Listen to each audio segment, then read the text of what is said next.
আমেরিকায় বসবাসকারী প্রতিটি অভিবাসীর জীবনেই একটা সময় এই বড় প্রশ্নটি আসে, আমি কি একটি বাড়ি কিনবো নাকি ফ্ল্যাট ভাড়া নিয়ে থেকে যাব। আমেরিকার রিয়েল এস্টেট মার্কেট এবং জীবনযাত্রা বাংলাদেশের চেয়ে সম্পূর্ণ আলাদা। এখানে বাড়ি কেনা যেমন একটি বড় স্বপ্ন, তেমনই তা জীবনের সবচেয়ে বড় আর্থিক সিদ্ধান্তও বটে। আবার অন্যদিকে বছরের পর বছর ভাড়া দেওয়াটাকেও অনেকে টাকা জলে ফেলা বলে মনে করে। 2026 সালের বর্তমান অর্থনৈতিক পরিস্থিতি এবং মর্টগেজ রেটের কথা মাথায় রেখে আপনার জন্য কোনটি সেরা সিদ্ধান্ত হবে সে সবকিছু নিয়ে আজ আমরা কথা বলবো।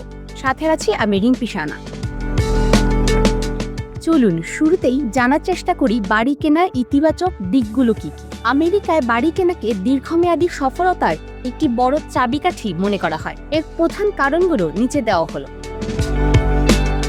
ইকুইটি বা সম্পদ তৈরি। আপনি যখন প্রতি মাসে বাড়ি ভাড়া দেন সেই টাকাটা চিরদিনের জন্য হারিয়ে যায়, কিন্তু যখন আপনি মর্টগেজ বা বাড়ির কিস্তি দেন তখন প্রতি মাসের পেমেন্টের একটি অংশ বাড়ির মূল দাম থেকে কমতে থাকে। অর্থাৎ দিন শেষে আপনি একটি বিশাল সম্পদের মালিক হচ্ছেন, যা ভবিষ্যতে বিক্রি করে বড় মুনাফা করা সম্ভব। ট্যাক্স বা করের সুবিধা। মার্কিন সরকার বাড়ি মালিকদের বেশ কিছু কর ছাড় দেয়। প্রতি বছর আপনার দেওয়া মর্টগেজের সুদ এবং প্রপার্টি ট্যাক্সের একটি বড় অংশ ইনকাম ট্যাক্স ফাইল করার সময় মওকুফ পাওয়া যায়। স্বাধীন জীবনযাপন ও স্থায়িত্ব। নিজের বাড়ি মানেই পরম স্বাধীনতা। বাড়িওয়ালার কোনো রকম ঝামেলা বা উচ্ছেদের ভয় থাকে না। আপনি আপনার ইচ্ছে মতো ঘর সাজাতে পারেন, ব্যাকইয়ার্ডে বাগান করতে পারেন কিংবা পোষা প্রাণী রাখতে পারেন। এছাড়া ভালো স্কুল ডিস্ট্রিক্টে বাড়ি কিনলে সন্তানদের ভবিষ্যৎও সুরক্ষিত হয়। এবার আসি বাড়ি কেনার নেতিবাচক দিক কি কি আছে। বাড়ি কেনার যেমন অনেক সুবিধা আছে, তেমনই এর কিছু অন্ধকার দিক বা বড় দায়িত্বও রয়েছে। বিশাল প্রাথমিক খরচ। একটি বাড়ি কেনার শুরুতে ডাউন পেমেন্ট 3% থেকে 20% এবং ক্লোজিং কস্ট বাবদ একেবারে হাজার হাজার ডলার নগদ ক্যাশ প্রয়োজন হয়। রক্ষণাবেক্ষণ ও মেরামতের খরচ। বাড়ি কেনার পর কোনো বাড়িওয়ালা বা ল্যান্ডলর্ড থাকবে না। বাসার হিটার বা এসি নষ্ট হলে, ছাদ দিয়ে পানি পড়লে কিংবা পাইপলাইন ফেটে গেলে হাজার হাজার ডলারের মেরামত খরচ সম্পূর্ণ আপনার পকেট থেকে দিতে হবে। এছাড়া প্রতি বছর প্রপার্টি ট্যাক্স এবং হোম ইন্স্যুরেন্সের খরচ তো আছেই। এক জায়গায় আটকে যাওয়া। বাড়ি কিনলে আপনি চাইলেই হুট করে 1 বা 2 মাসের নোটিসে অন্য শহর বা স্টেটে চলে যেতে পারবেন না। বাড়ি বিক্রি করার প্রক্রিয়াটি বেশ জটিল এবং সময় সাপেক্ষ।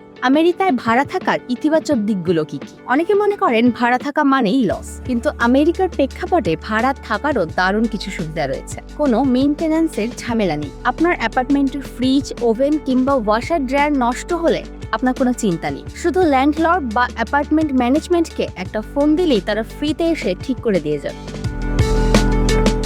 সহজে স্থান পরিবর্তন। আপনি যদি ক্যারিয়ারের শুরুতে থাকেন এবং ঘন ঘন চাকরি পরিবর্তনের সম্ভাবনা থাকে, তবে ভাড়া থাকাটাই সেরা। লিজের মেয়াদ শেষ হলে আপনি সহজেই অন্য কোনো ভালো এলাকায় বা অন্য স্টেটে চলে যেতে পারবেন। কম প্রাথমিক পুঁজি। বাড়ি কেনার মতো বিশাল অঙ্কের জমানো টাকার প্রয়োজন হয়। সাধারণত 1 মাসের অ্যাডভান্স এবং সিকিউরিটি ডিপোজিট দিয়ে একটি ভালো ফ্ল্যাটে ওঠা সম্ভব। ভাড়া থাকার নেতিবাচক দিক। ভাড়া বৃদ্ধি। আমেরিকার প্রায় প্রতিটি স্টেটই প্রতি বছর লিজ রিনিউ করার সময় বাড়িওয়ালারা ভাড়া বাড়িয়ে দেয়। দীর্ঘমেয়াদে এটি আপনার মাসিক বাজেটের ওপর প্রচন্ড চাপ সৃষ্টি করতে পারে। কোনো আর্থিক রিটার্ন নেই। আপনি 10 বছর ধরেও যদি প্রতি মাসে $3000 করে ভাড়া দেন, দিন শেষে সেই অ্যাপার্টমেন্টে আপনার কোনো মালিকানা বা অধিকার থাকবে না। সেক্ষেত্রে আপনি কোনটি বেছে নেবেন? চূড়ান্ত সিদ্ধান্ত নেওয়ার আগে নিজেকে 3টি প্রশ্ন করুন। আপনি কি এই শহরে আগামী 5 বছর বা তার বেশি সময় থাকবেন? উত্তর যদি হ্যাঁ হয়, তবে বাড়ি কেনাই বুদ্ধিমানের কাজ। কারণ 5 বছরের কম সময় বাড়ি কিনলে ক্লোজিং কস্ট এবং রিয়েলটরের ফির কারণে আর্থিক ক্ষতি হতে পারে। দ্বিতীয়ত, আপনার ক্রেডিট স্কোর কেমন? আমেরিকায় ভালো সুদের লোন পেতে হলে চমৎকার ক্রেডিট স্কোর প্রয়োজন। স্কোর খারাপ হলে মর্টগেজের সুদের হার অনেক বেশি হবে, যা আপনার মাসিক কিস্তি আকাশচুম্বী করে দেবে। সবশেষ, আপনার কাছে কি ডাউন পেমেন্ট এবং ইমার্জেন্সি ফান্ড আছে? বাড়ি কেনার পর অন্তত 6 মাসের জীবনযাত্রার খরচ ব্যাকআপ হিসেবে ব্যাংকে থাকা উচিত। সব টাকা ডাউন পেমেন্টে শেষ করে ফেললে যে কোনো জরুরি মুহূর্তে আপনি বিপদে পড়তে পারেন। আপনি যদি আমেরিকায় নতুন অভিবাসী হন তবে প্রথম 1-2 বছর ভাড়া থাকাই সবচেয়ে নিরাপদ। এই সময়ে দেশের অর্থনৈতিক অবস্থা ও রিয়েল এস্টেট মার্কেট বুঝুন, ক্রেডিট স্কোর বাড়ান এবং পর্যাপ্ত টাকা জমানোর পর একটি সুন্দর বাড়ি কেনার সিদ্ধান্ত নিন। আর আপনি যদি অলরেডি স্থায়ী এবং আর্থিকভাবে সচ্ছল হন তবে দেরি না করে নিজের বাড়ি কেনাই হবে আপনার ভবিষ্যতের সেরা বিনিয়োগ।